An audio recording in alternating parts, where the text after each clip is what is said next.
बिस्मिल्लाहिर्रहमानिर्रहीम। अस्सलाम वालेकुम व्यूअर, कैसे आप? उम्मीद करता हूँ सब दोस्त खैरियत से होंगे। आपकी खिदमत में हाजिर हूँ राना जी प्लास्टिक डोर कंपनी की तरफ से राना वसीम। और आज हम आपके लिए लेकर आए हैं चुगाट की वीडियो। चुगाट जो कि घर की जो बुनियाद है जैसे तैयार होती है, उसके साथ ही मिस्त्री कहता है जी आप चुगाटें लेके आएँ, चुगाटें लगानी है। उसको सिर्फ इतना फ़ायदा होता है कि जैसे वो चुगाटें लगाता है तो उसके साथ ही उसकी चिनाई शुरू हो जाती है। इसलिए वो अपनी जान छुड़ाने के लिए सबसे पहले आपको डिमांड करता है कि मुझे लोहे की चुगाटें ला के दें।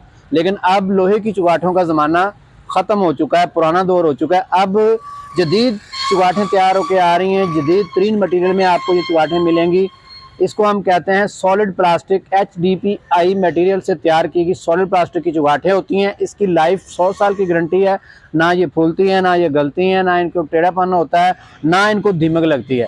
आप देख रहे होंगे मेरे पास इस वक्त चुगाट मौजूद है। ये ऑर्डर हमारा स्पेशली लगा हुआ है इस्लामाबाद के लिए। अजहर साहब का ऑर्डर है।